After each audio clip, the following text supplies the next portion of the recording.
It's over. The dream is over. Southgate is over. The chance to lift silverware in Berlin, it's all over. It's a heartbreak beyond compare. And at times it looked good. At times it felt good. At times I thought that it was actually going to happen. But we made too many mistakes. Too many of our big players simply didn't turn up this tournament. At various points, we were too cowardly. We were losing games all the time. Last 16, we're losing. Quarter-final, we're losing. Semi-final, we're losing. And ultimately, in the final, we were losing. And we couldn't find a way back into the game. Spain were too good. Spain were dazzling. They were a wonderful team who deserved the trophy. They were amazing. From minute one, when they kicked their tournament off in Berlin, it was so obvious to everybody that they were going to make it back to Berlin for the final. They were a wonderful side, a joy to watch. Proper wingers, proper fullbacks, overlapping. They really were a sensational team. But the most frustrating thing of the lot, I felt like they were there for the taking. I know they were wonderful. But Rodri went off. That should play into our hands. Pedri wasn't available. That should play into our hands. Morata went off. That should play into our hands.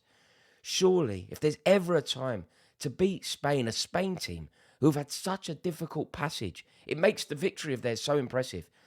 But the cumulative effect of playing Croatia, playing Italy, playing Germany, playing France, playing us, surely the cumulative effect and losing a player like Rodri and Pedri, surely that should have meant that there was a chance for us to find a way. For Spain, it's unreal. I think it's their biggest ever achievement. And when you think about the things that they did in a row, I think this is the biggest achievement that they have ever managed as a footballing nation. Unreal. Truly, truly brilliant. Fair play to them. They deserved it. It's their tournament. The tournament has belonged to them. But for us, it just feels like everything is over. It feels like the second that the ball hit the back of the net, Oyarzabal's goal, not only did it change this tournament, not only did it end this tournament, not only did it end that game, not only did it end the debate around who was going to win the tournament, but it ended everything that we believed in. It's over. It really is over for Southgate. And don't get me wrong, I think he's done well. And I really do like him. And I regret how harshly I've treated him at times. I think he's a good manager. And I think he's a really good man. But he really did get a lot of things wrong.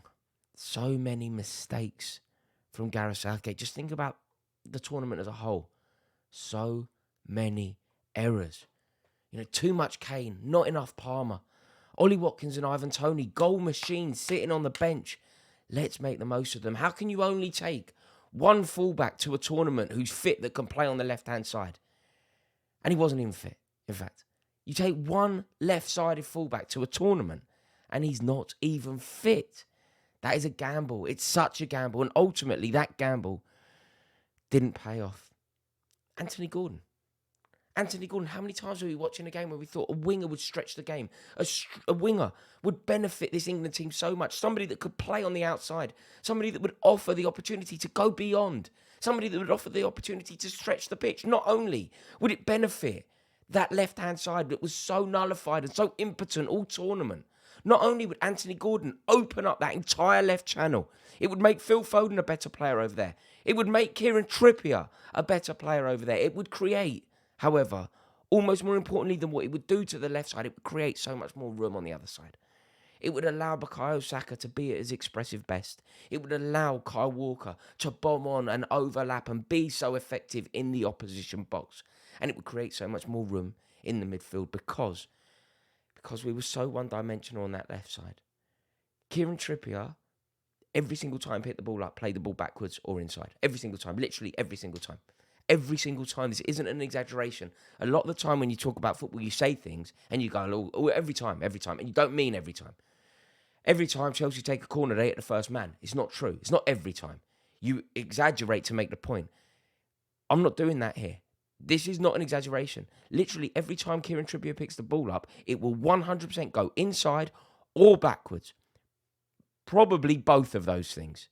Never does he look on the outside. Never does he even feign to go on the outside. And as a result, what happens? The pitch becomes so much smaller because Phil Foden's natural gravity pulls him inside. Kieran Trippier can only move inside. So we're not playing in all of the pitch. 25% of the pitch we're not using. We're going inside. It makes it so easy to defend us. It makes it so compact. And it makes life so difficult for Bukayo Saka on the other side. So, with everybody aware of that, how has Anthony Gordon not got some minutes?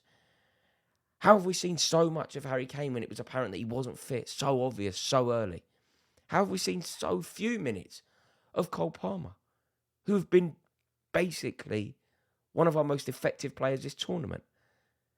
And how hasn't Ivan Toney played more roles, particularly in the knockout, particularly off the back of what he did in Gelsenkirchen, when he came on and changed the game, made it possible for England to play in the final? You know, his knockdown for Kane, his presence for the Jude Bellingham bicycle kick. Ivan Toney changed the trajectory of England's tournament. And then Ollie Watkins off the back of what he did in Dortmund. How have we not seen more of him? Because Harry Kane, and everyone knows, everyone who's ever watched my content knows, I like Kane. I rate him so highly. But it was so clear from minute one that he wasn't fit. He wasn't up to it. He looked like he was running in treacle. Gus Hiddink said it looked like he was playing walking football. And okay, he scored a couple of goals, but he's always going to do that. Nothing was his own making. A couple of them were on a plate, you know. One of them was a penalty. So there were so many errors. And it just feels like it's the end of an era. And I think it's an era that Gareth Southgate can be proud of. You know, the Southgate legacy may actually be to lay one of the strongest foundations for someone else to build on and finish the job. Maybe that's what his role is. You know, we talk about the culture shift, we talk about the way that he's changed English football, and all of that is true. But maybe his biggest contribution is setting us up for the future, getting the foundations in place for America. Because I think he's a good manager, but I also think that he deserves to leave with his pride intact. And I think that we are getting to the stage where the general consensus is that he's not good enough. You know, he took us further than anyone could have ever imagined that he would. He did his best, but ultimately his best hasn't been good enough. We are now 58 years of hurt, and we need somebody to come in and finish the job. Because when Spain scored, it was such a painful moment because it really did feel like the tournament was going our way. It felt like that we were in the ascendancy. And then bang, Cucurella's pinpoint pass, Oyarzabal's excellent finish, and it was over. It was over. And the goal felt symbolic. It ended the game. It ended the tournament. But maybe it ended Gareth Southgate's time as England manager. Because it does feel like it's over. And if you think about what's happened to him this tournament, things have changed. You know, the days of singing Atomic Kitten about Gareth Southgate are well and truly over. Everybody that doubted him early was ultimately proved correct. He's been booed by his own fans. Former players have thrown him under the bus. Players, I think, who he would have seen as allies. Alan Shearer, his teammate, threw him under the bus. Gary Lineker, you'd expect it, but threw him under the bus. So, it really is over. Also, you've got to remember, it's not only the former players. You know, what game was it? Was it Slovakia or Slovenia? He had beer cups thrown at him. His name was booed. His name was booed, I think, when we played Denmark and they read his name out. So it's getting to the stage where I think he needs to leave and needs to be protected for his own sake. I feel like it's time to go. Because the only thing that he can do now is win. The only way that it will be considered an acceptable appointment to maintain is if he wins. And ultimately, winning is going to be very difficult in America. And if he goes to another tournament and wins, fine. But if he doesn't, I mean, he's already had four attempts at a major tournament. He's got nearer than any other manager apart from Sir Ralph Ramsey. But ultimately, with this team, with this squad, with the amount of time he's had, 8 years in the making, we haven't exactly set this tournament on fire, have we? 8 years in the making to watch that drab 1-1 draw against Denmark. You know, he's achieved big things. You know, no England manager has reached a final on foreign soil ever. No England manager has ever got to back-to-back finals. So he deserves praise. He actually, you could easily argue, deserves a knighthood. But it's over. And I think that history will be very kind to him, and history should be kind to him, because there is a legacy. The legacy of changing the culture, of making England worth watching again, of making England enjoyable to watch again, of making England enjoyable to play for again, and of building the foundations. We know what it takes now to get to finals. We are a consistent team to get to finals. We are perennially knocking on the door. And you know what I've said about Arsenal winning the league? The reason why I believe Arsenal will win the league is because they are perennially knocking on the door. The reason why Chelsea won the Champions League in 2012 is because in the 6 years before 2012, we were in 4 semi-finals, including a final as well. We were perennially knocking on the door. And when you knock on the door enough, somebody will answer. But ultimately, it wasn't enough. Gareth Southgate didn't have enough. And I think it's fair to say now that it's somebody else's turn. You know, we have the players. We are all convinced of that.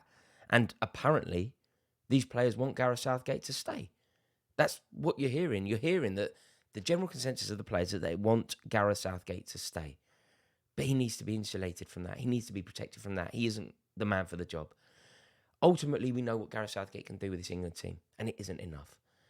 Maybe Eddie Howe can come in and find a way of getting the best out of Trent Alexander-Arnold and keeping Cole Palmer on the pitch and bringing in a team that has a bit of width on both sides, and maybe making sure that Anthony Gordon can play well, and maybe working out a system that can get Phil Foden on the ball rather than desperately, perennially looking for the ball. Find a way of getting him on the ball. Someone else out there, surely, can bring a different ingredient to this team. You know, Southgate will be a hard act to follow. And I know that the FA will be encouraging Gareth Southgate to stay. But overall, I just don't think it's fair on him. He's had so much criticism. He's been through so much this tournament. A lot of the criticism is fair. A lot of it is just. But Geese have been launching plastic cups at him, man. Booing his name. You know, it all feels like it's gone. And at least if you brought a new manager in, there would be that honeymoon period. But I'm heartbroken, to be totally honest with you, because I really did believe. But what I also believe is that we can take a lot of pride in this team. We can take a lot of pride in this tournament. We can take a lot of pride in this manager. And I truly do believe that our time will come. It wasn't to be this time, but next time, more than any other time. Also, if you're going to win it in America, eh? Won't that be amazing? Thank you for watching. Really keen to hear your thoughts in the comments below. Heart officially broken.